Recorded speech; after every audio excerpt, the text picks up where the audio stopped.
ku muhanda wa kaburimbo uva hitwa kuri Base mu karere ka Rulindo werekeza i Musanze uhingukira mu kagari ka Nyakina mu murenge wa Gashenyi ibumoso niho imirimo irimbanyije yo kubaka inyubako z'ubucuruzi bwitezweho kurushaho gukundisha abatembera muri aka karere kunywa ikawa nziza ihera, gutunganya umutobe ukomoka ku bisheke n'inanasi n'izindi mbuto zera cyane mu misozi ya Gakenke.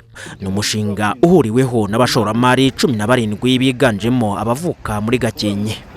Fizi Jean Marie Vianney ukuriye Eco Ventures avuga ko umushinga uje ari igisubizo.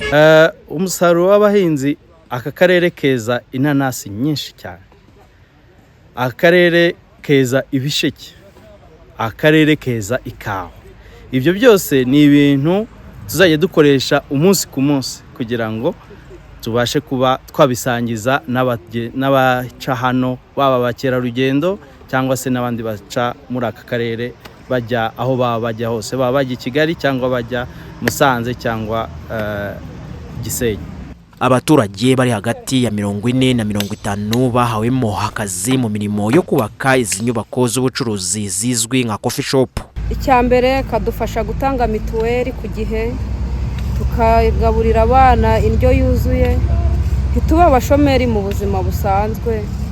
Hatwe b'abagore bamenyeye ko turi abanyantege nke, kadufasha kwiteza imbere. Duhembwa neza, duhembwa buri cyumweru, buri wa gatandatu.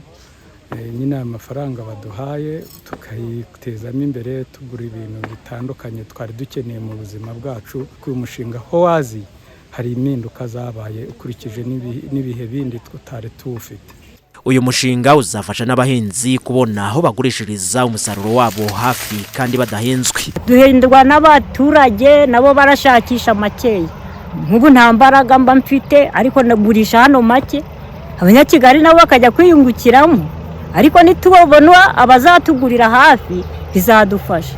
Ikawa yazagera agaciro kandi turashimira ubuyobozi bw'igihugu kubera ko bwatwohereje iterambere rizadukura mu bukene. Mbese umuntu yagiraga imbogamizi zo kubona umusaruro ariko ubwo ngarawujyana kure. Nk'abahinzi twizeye ko tuzabona aho tugurishiriza kuko ibikorwa birahari turi kubibona n'amaso.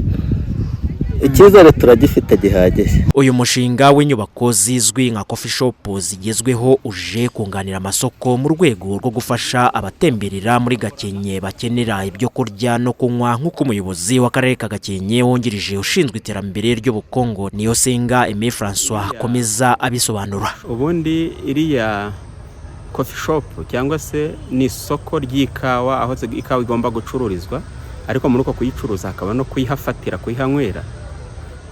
Ije mu byiciro bibiri tubona nk'akarere ka Gakenke. Icyambere tugiye guha serivisi nziza abatugana, abaza mu karere ka Gakenke abakanyuramo, bije kunganira rero amasoko matoya twagiye dushyira ku muhanda, kuko aracuruza neza kandi bikishimirwa, ariko nk'ikawa ntihabonekaga, umutobe w'inanasi ntihabonekaga, umutobe w'ibisheke ntihabonekaga, n'ibindi byose abakiriya bazifuza hariya bizaba bihari. Biteganyijwe ko izo nyubako z'ubucuruzi zizaba zifite ubushobozi bwo kwakira ku munsi abakiriya bari hagati ya 90 cyangwa 100, zizuzura bitarenze ukwezi gutaha kwa munani zitwaye arenga miliyoni 300 z'amafaranga y'u Rwanda.